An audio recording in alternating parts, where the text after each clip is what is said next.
Halo anak-anak, selamat bertemu kembali di pertemuan yang pertama untuk bab 2. Topik kita kali ini mengenai listrik statis.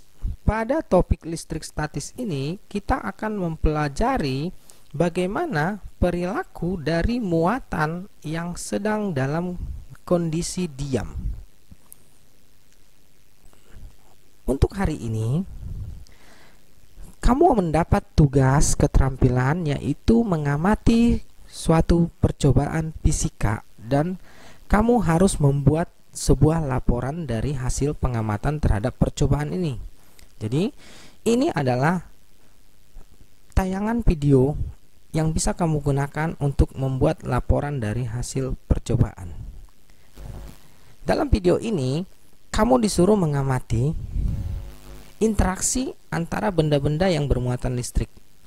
Tujuan dari pengamatan ini adalah untuk mengetahui suatu benda bermuatan listrik atau tidak. Jadi, silakan tonton tayangan video berikut ini agar kamu bisa membuat laporan dari hasil percobaan berikut.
Dalam laporan hasil pengamatan dari video berikut ini, itu harus terdapat beberapa hal, yaitu ada nama pengamatan, tujuan pengamatan, alat dan bahan, cara kerja, analisis, dan hasil kesimpulan dari pengamatan. Ikuti petunjuk yang ada di soal yang telah diberikan di aplikasi Edmodo.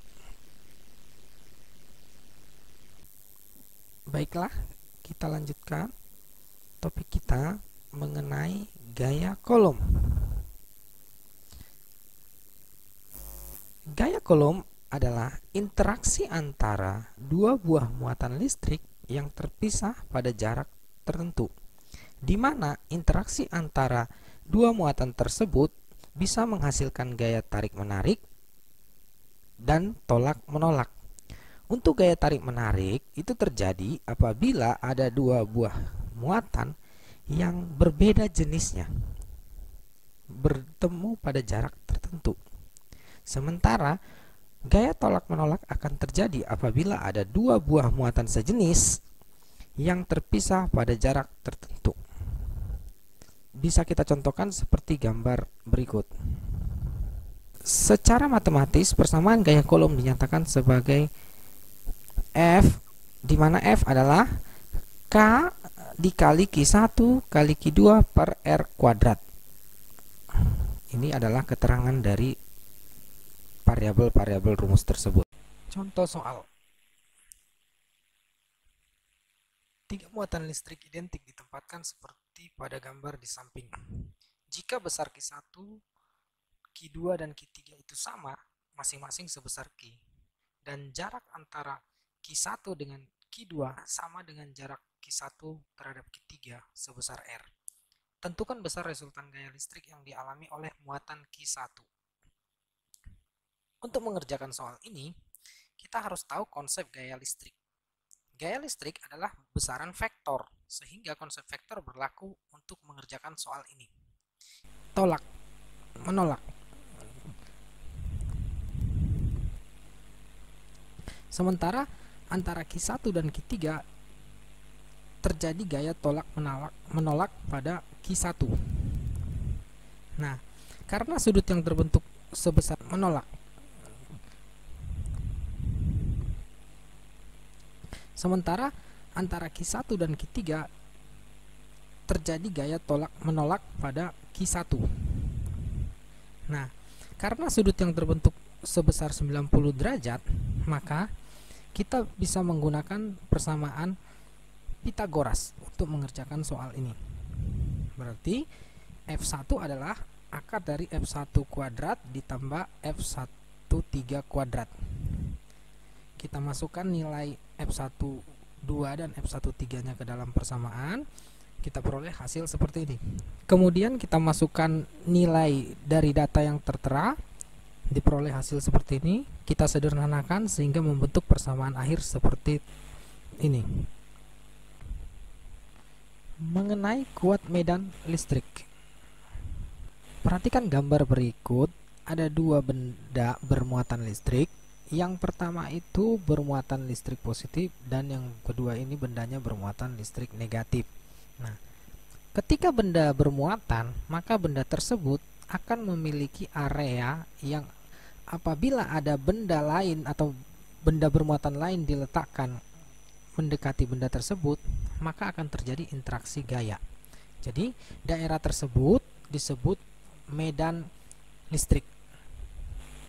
Nah, ketika bendanya bermuatan positif, medan listriknya itu digambarkan dalam bentuk garis gaya medan yang arahnya keluar menjauhi muatan listrik positif tersebut.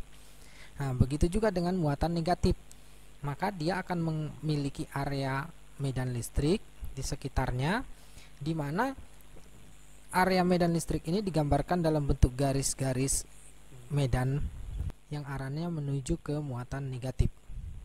Sehingga untuk kuat medan listrik itu kita bisa definisikan di sini sebagai gaya kolom dibagi muatan penguji. Secara matematis itu disebutkan E sama dengan F per Q absen. Kuat medan listrik adalah besaran vektor.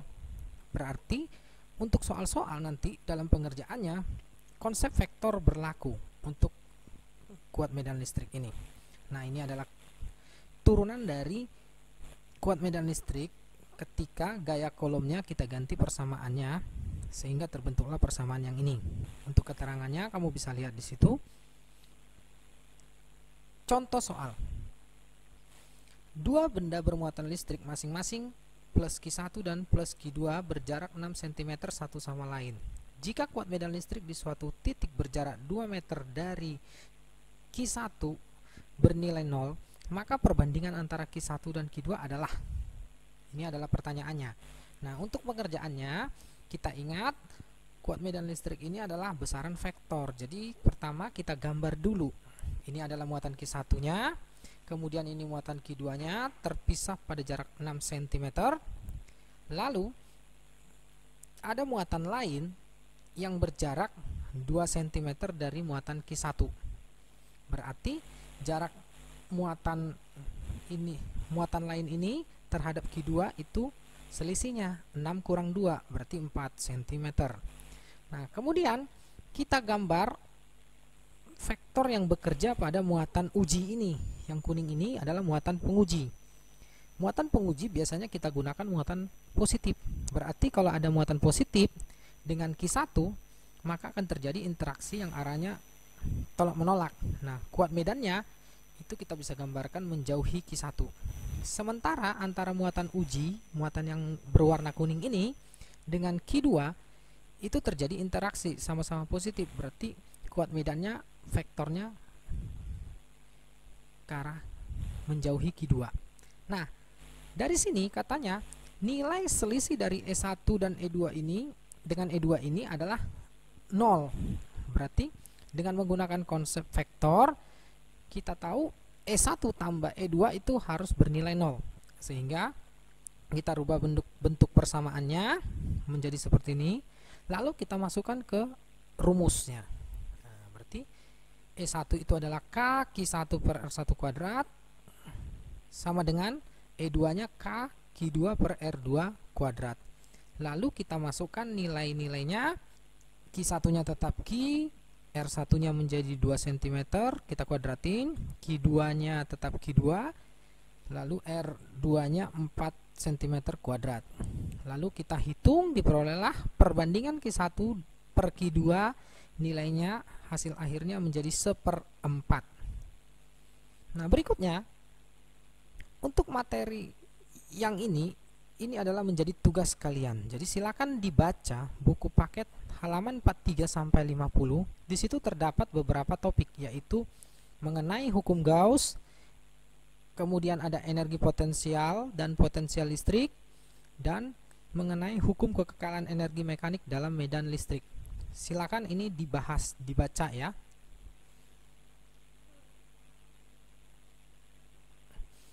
Untuk pertemuan ini kita akhiri sampai sini dulu. Terima kasih.